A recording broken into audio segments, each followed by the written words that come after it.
Hello everyone, welcome to the Tim Booker channel. I wish you all a pleasant listening experience. Today, the book I'll be interpreting is Helping by the American management expert Edgar H. Schein, subtitled How to Offer, Give, and Receive Help. Helping others is a commendable virtue in our lives, reflecting goodwill and trust among members of society.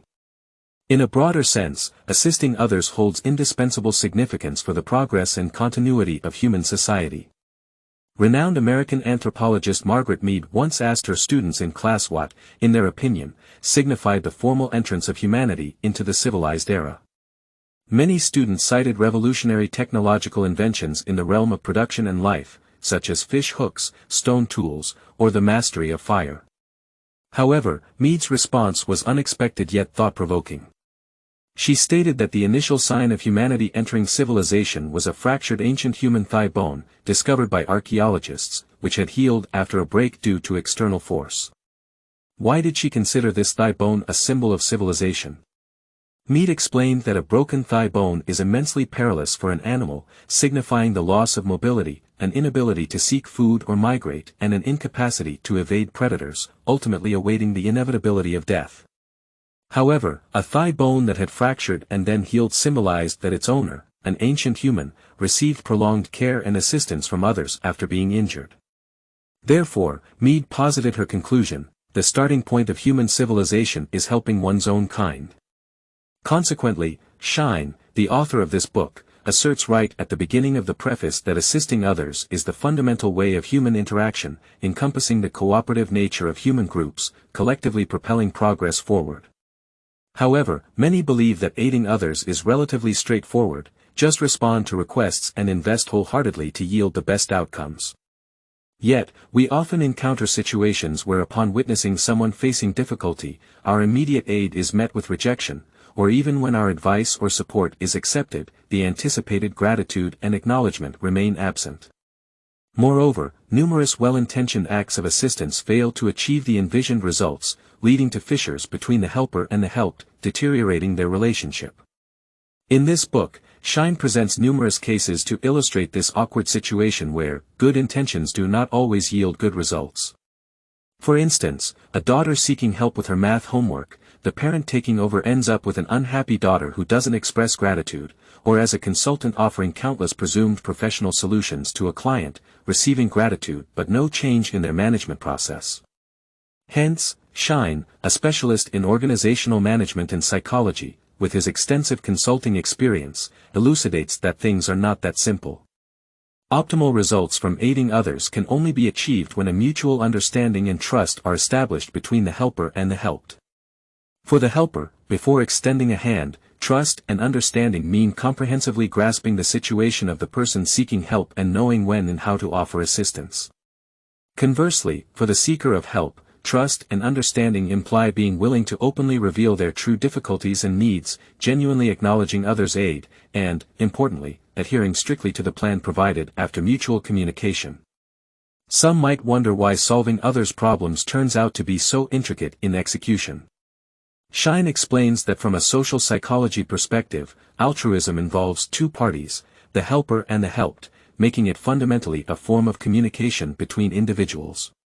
Assisting others isn't merely about providing resources or professional services, it's a social process. Schein emphasizes that many overlook the communication and social attributes inherent in assisting others, leading to situations where despite having a charitable heart and putting in sincere efforts to help, their aid remains futile, turning their assistance into what he terms ineffective help.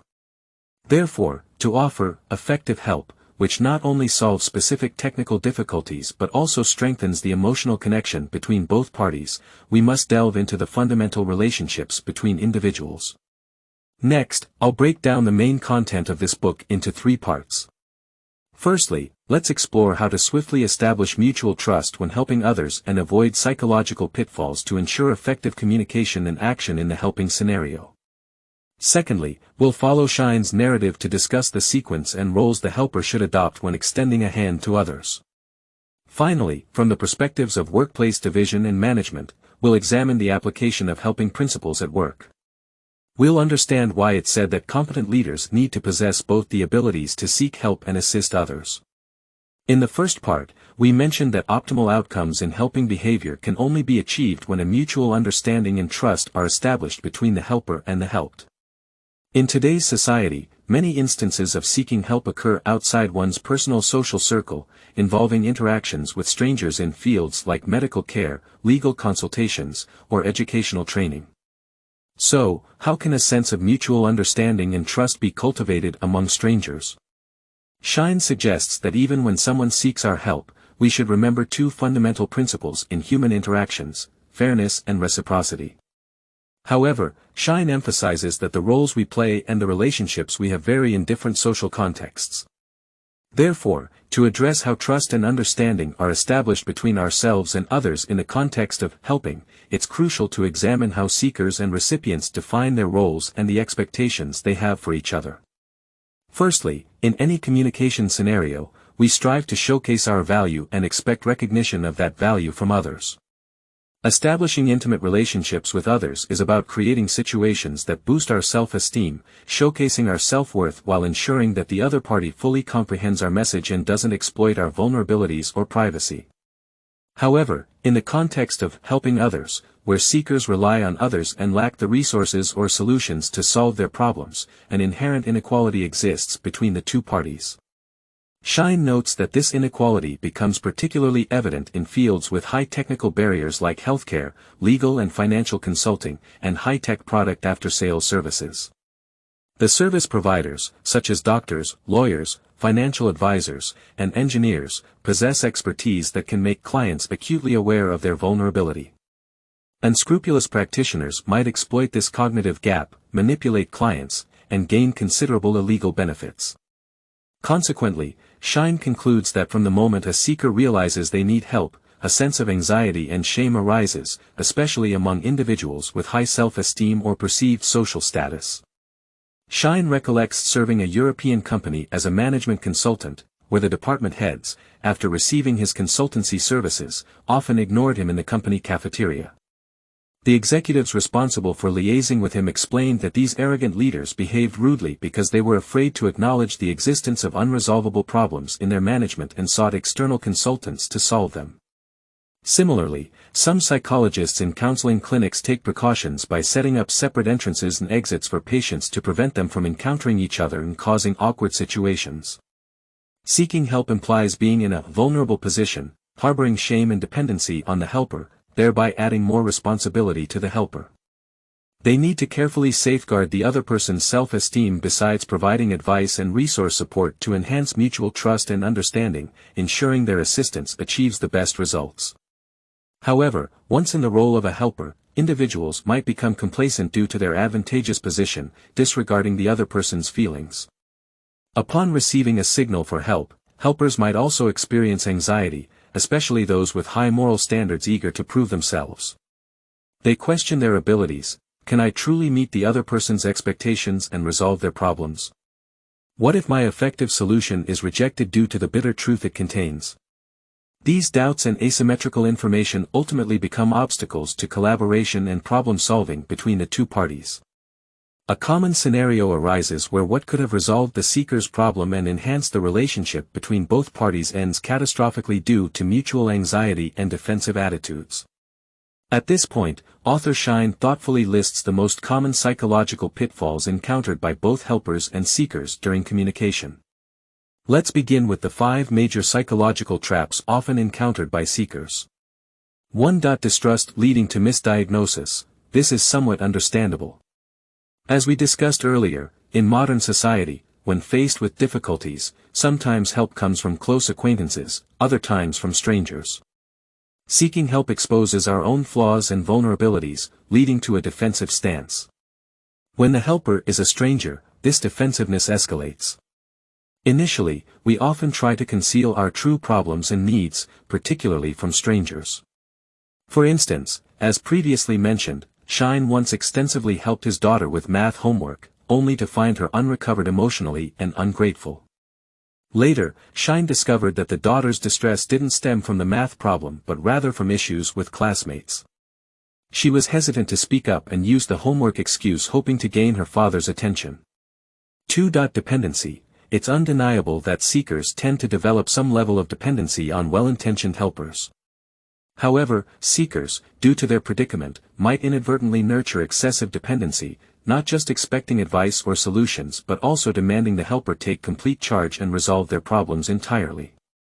As helpers, especially when dealing with someone close, we might wholeheartedly engage, forgetting our initial intention. The best help enables the seeker to eventually solve their issues, fostering self-growth and breakthroughs. 3. Seeking affirmation rather than assistance. Often, when responding to someone's plea for help, we discover that the seeker already has their own perspective and solution for their problem, firmly believing they're right. Seeking help seems more about seeking validation and affirmation for their ideas. 4. Resentment and resistance. This occurs when seekers are disappointed because the advice or aid received did not meet their expectations. Consequently, many seekers develop resentment and resistance towards the helper, vigorously undermining their worth and achievements. Worse, if the helper gets pulled into this emotional trap, engaging in arguments with the seeker, what initially could have been a mutually beneficial assistance turns into relationship breakdown and problem exacerbation. 5. Rigidity and transference. This trap is somewhat complex and generally relates to the fact that seekers have had previous experiences of being helped by others.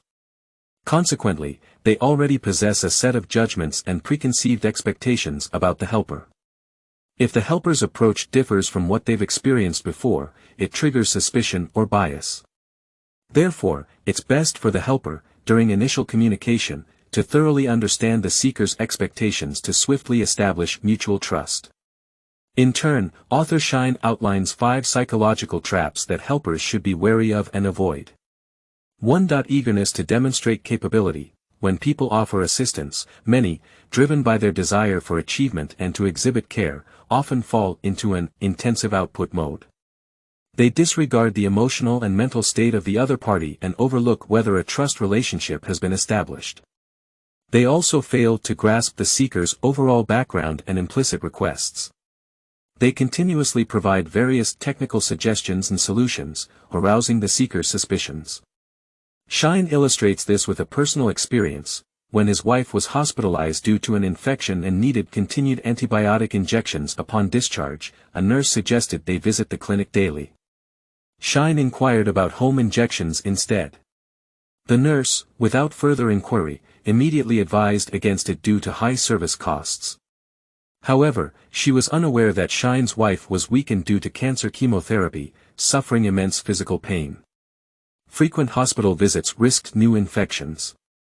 This lack of understanding left Schein feeling the nurse disregarded his concern for his wife's suffering, merely providing advice from a financial perspective, leading to a sense of alienation and neglect. 2. Ignoring the seeker's resistance and exerting continuous pressure, often tied to the eagerness to demonstrate capability. When the seeker hesitates or resists implementing the helper's suggestions, some adopt a "my way or the highway" attitude. Regardless of the seeker's emotional state, they resort to threats, burdening the seeker with additional emotional weight instead of solving their original problem. 3. Excessive self-assurance. Helpers, without fully understanding the seeker's problem or situation, may develop unwarranted confidence due to information asymmetry, believing they possess an easy fix-all solution. 4. Reluctance to let go of a superior position and control, hindering equal, open communication with the seeker. This inability to establish emotional comfort and trust creates obstacles for future assistance. 5. Rigidity and transference. Every seeker judges those offering help based on past experiences, expecting certain behaviors. Similarly, helpers also have preconceived expectations. When the seeker's response aligns with these expectations, it results in greater satisfaction and engagement. For instance, Schein mentions his aversion to passive clients during his business consulting. He prefers proactive clients rather than those passively waiting for solutions. Concluding these potential psychological pitfalls in the helping process, Schein emphasizes the inherent inequality in help relationships. He suggests prioritizing the establishment of mutual trust and understanding, rather than fixating on specific problem-solving or solution-providing stages. This entails adopting an equal, open-minded attitude and defining roles in the cooperative phase. Helpers should understand the seeker's real issues, environment, expectations, and past experiences. Similarly, seekers should honestly provide all relevant information and adjust their expectations for this assistance relationship.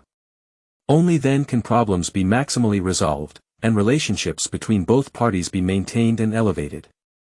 Part 2: Understanding Helper Roles. Building on Schein's insights from social psychology, we've grasped the respective positions and mindsets in helping relationships. We've learned what constitutes effective assistance and the several psychological pitfalls both seekers and helpers can fall into. Now, let's dive into more specific technical insights. In order to effectively meet the emotional and practical needs of the seekers, what roles should helpers assume during the assistance process? Schein identifies 3 roles that one might play to provide effective help: the expert, who provides information and resources; the doctor, who diagnoses problems and prescribes solutions; and the psychological counselor, who focuses on interpersonal relationships and guides emotions. Let's briefly introduce each. Firstly, let's look at the role of the expert. Their primary function involves utilizing professional knowledge and skills to provide information or services to the seeker. However, for the expert role to be effective, certain prerequisites must be met. The seeker needs to possess sufficient information for the expert to grasp the problem's key aspects and background, understand required resources for problem solving, offer relatively accurate solutions, and predict potential process, outcomes, and unforeseen variables. Achieving these conditions demands not just solid knowledge and technical skills from the helper but also a high level of trust and intimacy between the two. Schein advises against immediately assuming the role of an expert when genuinely wanting to assist others. Seeking input from third parties when offering solutions might broaden perspectives, as expertise tends to narrow one's thinking. Moving on to the second effective helper role, the doctor, it's essentially an upgraded version of the expert. However, unlike the expert, the doctor primarily deals with the seeker's behaviors, consciousness, and mental and physical well-being. It relies more on information provided by the seeker, much like how a doctor diagnoses patients through inquiries and various examinations. Furthermore, the effectiveness of the doctor role relies heavily on whether the seeker adheres to the advice and implements the recommended actions and changes. The final effective role for helpers is the psychological counselor. This role is relatively straightforward. On one hand, seekers might not lack material resources or technical solutions but seek emotional support. On the other hand, even if seekers have such needs, transitioning to roles like an expert or doctor might not be ideal initially. To swiftly establish a level of trust and understanding in the relationship, helpers should, at the initial social interaction stage, communicate with seekers much like a psychological counselor.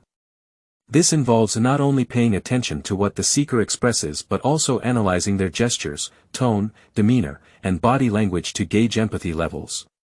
This process requires fostering honest insights from the seeker through an equal stance, attentive listening, and timely feedback. This encourages them to gain self-insight, enhancing their willingness to navigate their difficulties. Hence, Schein's advice suggests that regardless of assisting strangers or close acquaintances, starting as a psychological counselor is optimal. This helps eradicate cognitive blind spots, dissolve identity differences, uncover the true issue, and then transition into subsequent roles as a doctor or expert. Part 3: Recognizing the importance of seeking help. In the preceding sections, you might have gathered the impression that in these helping relationships, the role and responsibility of the helper are notably significant. Hence, there's an emphasis on learning various knowledge and skills to effectively aid others. However, you might not have considered that knowing when and how to seek help is also a form of self-growth, vital for fostering teamwork. In this final section, following the author's lead, we'll delve into a specific workplace scenario to understand why knowing when and how to seek help is essential for those aspiring to become qualified managers or leaders. Schein, a seasoned business management consultant, stresses that one of a leader's crucial tasks is creating conditions for team collaboration, enabling members to coordinate and complete tasks. Since collaboration among corporate employees fundamentally involves habitual and procedural mutual assistance, leaders and managerial staff must possess insight. They need to discern when they or their department require specific assistance, whether it's from higher-ups, parallel departments, or their own team. In Schein's view, an ideal qualified manager maintains a clear goal for subordinates and stands prepared to provide them support, be it resources, guidance, feedback, or suggestions. Novice or inadequate managers often fall into a psychological trap of aggressively implementing reforms upon assuming their roles. They try to change team work habits according to their ideals and intervene directly in specific work processes whenever subordinates request support. This mistake is akin to assuming the roles of expert or doctor before establishing a relationship of understanding and trust with the seekers. In reality, this approach adds considerable uncertainty to the smooth progress of work. To explain this phenomenon, Schein introduces the concept of cultural drift. This term suggests that despite a company's meticulously designed workflows and regulations, employees, due to their personalities, past work experiences, and practical situations, develop their work methods. These personal methods may deviate from ideal procedures and regulations. While these employee-created methods sometimes enhance efficiency compared to company protocols, they can occasionally have adverse effects due to deviation from set procedures. Therefore, newly appointed managers, when taking over a department or team, should first act as psychologists. They should communicate closely with their employees, build relationships of trust and understanding, and identify the cultural drift within their department or team. This involves identifying areas where work efficiency is optimized and preserving them while rectifying aspects that negatively impact efficiency. Moreover, a leader's effectiveness sometimes lies in their ability to set aside their authority and status to recognize their own issues.